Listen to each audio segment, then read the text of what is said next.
ठीक है, नेक्स्ट है हमारा एथिकल इश्यूज। एथिकल इश्यूज, ठीक है, जो हम लोग बोलते हैं ना नैतिकता जो बोलते हैं, लेकिन मोरालिटी होता है नैतिकता। एथिकल इश्यूज जो हमारा क्या हो गया, जो हम सेट बंडल बना दिए कि क्या क्या हम लोग फॉलो करेंगे उसका, प्रिंसिपल्स का, है ना, मॉरलिटी प्रिंसिपल्स, या एक हम लोग जो अपने लिए सेट ऑफ रूल्स बना दिए। ठीक है, तो एथिकल इश्यूज में देखिए क्या ethical concerns arise in online business practices, तो क्या क्या इसमें बातें आ जाती हैं। एग्जाम्पल देखिए, मिसलीडिंग एडवर्टाइजमेंट्स, गलत एडवर्टाइजमेंट्स शो कर सकते हैं, है ना, ऑनलाइन में। जैसे आपको कोई प्रोडक्ट का ज़्यादा ही फीचर बता दिया गया, लेकिन जब आप लिए तो देखिए तो वो तो फीचर इतना नहीं है ना। जैसे बोल दिया गया कि क्या कि इसका बैटरी है, मान लेते हैं कि फुल चार्ज में इतना दिन चलता है ना, नॉर्मल कंडीशंस में, पर आप देखें कि नॉर्मल कंडीशंस में भी उतना नहीं चल रहा है, तो ये क्या है, गलत एडवर्टाइजमेंट था ना, एडवर्टाइजमेंट गलत था। ठीक है, जैसे एक आता है ना कि कुछ कंपनी का कि ये खाया पिया और उड़ने लग गया, है ना। हाँ, ठीक है, तो ये मतलब वो एक तरह से क्या है कि थोड़ा एक जन तो केस भी कर दिए थे कि ये क्रीम तो आप बोलते हैं ऐसा है तो हम क्रीम लगाए, ये वाला परफ्यूम लगाए, लेकिन वैसा तो कुछ होता नहीं है। ठीक है, तो केस भी, तो फेक रिव्यूज़ आजकल क्या है, फेक रिव्यूज़ भी, जैसे कोई अगर वेबसाइट या कोई प्रोडक्ट वाले जान के रिव्यू अपना प्रोडक्ट का, है ना, या इस चीज़ का अच्छा करने के लिए गलत रिव्यू करवा दिए, है ना, कि ज़्यादा 5-5 स्टार दिलवा दिए और एकदम कमेंट अच्छा लिखवा दिए। ठीक है, तो इसके खिलाफ भी क्या हुआ, ये भी इसके खिलाफ भी सिक्योरिटी के तौर पे, जैसे अब अलग अलग चीज़ वेबसाइट लाने लग गए ना, कि अगर आप सही में कस्टमर है तो आपका बिल भी इसमें, या आप अपना प्रोडक्ट का फ़ोटो भी खींच के पोस्ट करिए, है ना। जैसे हम डॉक्टर्स का करवा रहे थे, एक जगह हम ट्रीटमेंट करवा रहे थे, ठीक है, तो वो हमको क्या बोले कि है ना हमारा रिव्यू भी कर दीजिएगा, तो बोले ठीक है। तो रिव्यू जब उनका करने गए तो ऐसे ही रिव्यू ऐसे ही नहीं था कि सिंपल में हाँ अच्छा था हो गया, उसमें प्रॉपर जो आप वो प्रेस्क्रिप्शन आपको दिए हैं उसको अपलोड करिए, है ना, ठीक है, दवा वाला फिर वो अपलोड, मतलब वो करिए, अपॉइंटमेंट वाला अपलोड करिए, तब उसको सही रिव्यू मान रहे हैं। तब थोड़ा क्या हुआ, थोड़ा ज़्यादा जेन्युइननेस की तरफ चला गया, समझ में आया। तो फेक रिव्यू मतलब क्या, झूठा रिव्यू भी हो सकता है, ये भी एक इशू है इसके अंदर एथिकल कंसर्न्स में, एथिकल इशू में।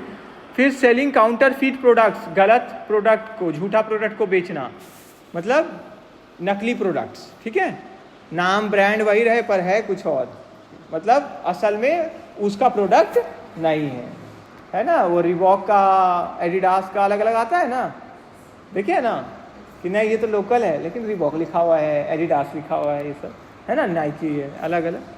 फिर प्राइस मैनिपुलेशन, आजकल तो साबुन ये सब का भी होने लग गया है ना, कपड़ा धोने वाला जो आता है उसका, उसमें, ठीक है।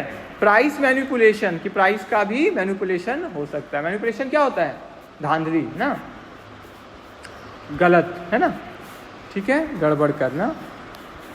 फिर logistics and delivery issues, delivery of goods भी एक मेजर चैलेंज है ई कॉमर्स में।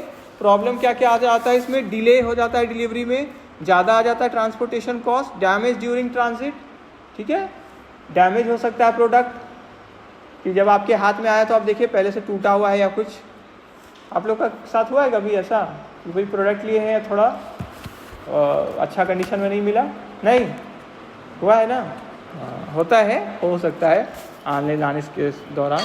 रिटर्न एंड रिफंड इश्यूज, कि आप रिटर्न करने में आपको दिक्कत हुआ, रिफंड पाने में आपको थोड़ा दिक्कत हुआ, है ना, ठीक है। फिर ट्रस्ट इश्यूज, भरोसा वाला भी दिक्कत हो सकता है, जैसे लैक ऑफ फिजिकल इंटरेक्शन, उतना आप सामने सामने नहीं मिल पा रहे हैं, उसके कारण क्या हो सकता है, कस्टमर का ट्रस्ट कम हो सकता है, जिससे क्या होगा कि धोखा का डर बना रहता है कस्टमर के अंदर, है ना, fear of fraud.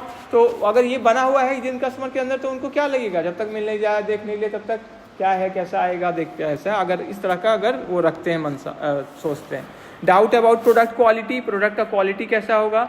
Reliability of sellers, ठीक है, सेलर्स रिलायबल हैं कि नहीं, वो भी सोचेंगे वो, क्योंकि डायरेक्ट देख के बात नहीं कर रहे हैं ना। फिर देखिए हम लिखे अदर इश्यूज, ये आपके लिए हम रखें अदर इश्यूज, इसमें आप क्या लिखिएगा, इसके अलावा कोई और इशू हम लोग अभी कवर करेंगे ना, जैसे हम लोग कवर करेंगे IPR वाला, एथिकल डिलेमास कवर करेंगे, तो वो सब इसमें इंक्लूड कर लीजिएगा। क्लियर है, आगे क्लास में नोट्स उसका भेजेंगे, क्लियर है सबको। तो वो इसके अंदर आप इंक्लूड कर लीजिएगा। इंपॉर्टेंस क्या है फिर, इन इश्यूज़ को दूर क्यों करना चाहिए, तो इन इश्यूज़ को दूर करने से क्या होगा, कस्टमर का कॉन्फिडेंस अच्छा रहेगा, सेफ ट्रांजैक्शंस को हम लोग कर पाएंगे कि हाँ ठीक से हो जाए ट्रांजैक्शन, बिजनेस का क्षमता बढ़ेगा, एफिशिएंसी कार्य क्षमता बढ़ेगा, और हमारा ग्रोथ बढ़ेगा, किसका बढ़ेगा, क्या, डिजिटल इकोनॉमी, क्योंकि ज़्यादा ट्रांजैक्शन होने लगेगा ना। जो चीज़ का डर है या जो चीज़ अभी अच्छा नहीं हो रहा है उसका भय को और उस चीज़ को अगर हम अच्छा कर लेते हैं तो और वो फैलेगा कि नहीं, और बढ़ेगा ना वो चीज़। तो क्लियर सबको, ठीक है। फिर कंक्लूजन में देखिए, issue in e commerce, issues जितना भी ई कॉमर्स में, उसमें क्या क्या आता है, security, privacy, legal, technological, payment and logistical challenges, जिसको एड्रेस करना है हम लोग को, ताकि हम लोग इंश्योर कर सके सेफ और एफिशिएंट ऑनलाइन बिजनेस ऑपरेशंस। मतलब इन मुद्दों को हम लोग देखें और दूर करें जितना हो सके, ताकि हम लोग का सेफ और एफिशिएंट ऑनलाइन बिजनेस ट्रांजैक्शंस हो, ठीक है, अच्छे से हम लोग ऑनलाइन बिजनेस ट्रांजैक्शंस कर पाएँ। ठीक है, हम लोग यहीं रुकते हैं।